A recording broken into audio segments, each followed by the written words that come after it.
ఓం శ్రీ గణేశాయ నమః. శ్రీ గురుభ్యో నమః. శ్రీమాత్రే నమః.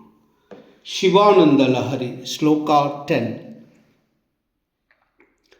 నరత్వం దేవత్వం నగవన మృగత్వం మశకతా పశుత్వం కీటత్వం భవతు విహగత్వాది జననం.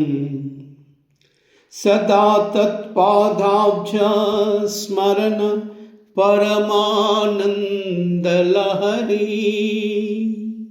విహారసక్తం చే హృదయమిహ కిం తేన వపుషా.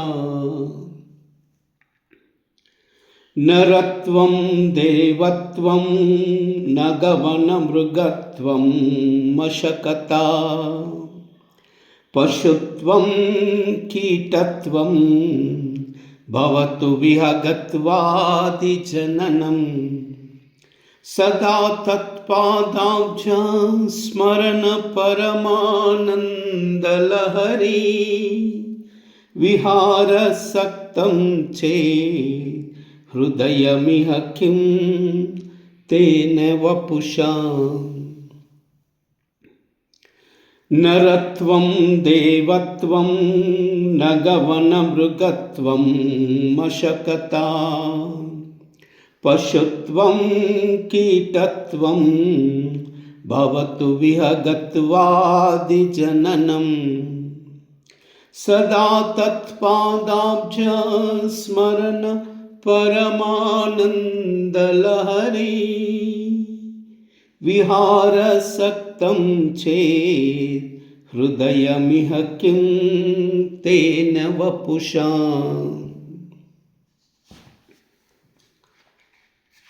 నరుణ్ణా వానరుణ్ణా దేవుణ్ణా నగవన మృగాన్య మశకాన్న కీటకాన్న విహంగాన్న జలచరాన్న భూచరాన్న ఇత్యాదిగా గల వివిధ జన్మ విభేదము కాదు ముఖ్యం. సదా నీ దివ్య పాదాబ్జ స్మరణం పరమానందలహరీ విహారసక్తం కావాలి హృదయం. ఏ జన్మైతే ఏమైంది, ఎత్తిన జన్మ తరించాలి.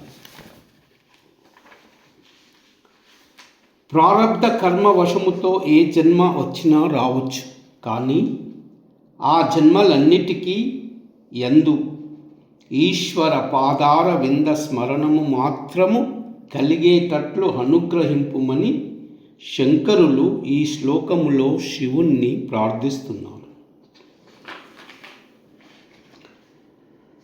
నాకు నరుడుగా, దేవతగా, పర్వతముగా, అడవిగా, మృగముగా, దోమగా, పశువుగా, పురుగుగా, పక్షి మొదలైన ఏ విధమైన జన్మలు కలగవచ్చు.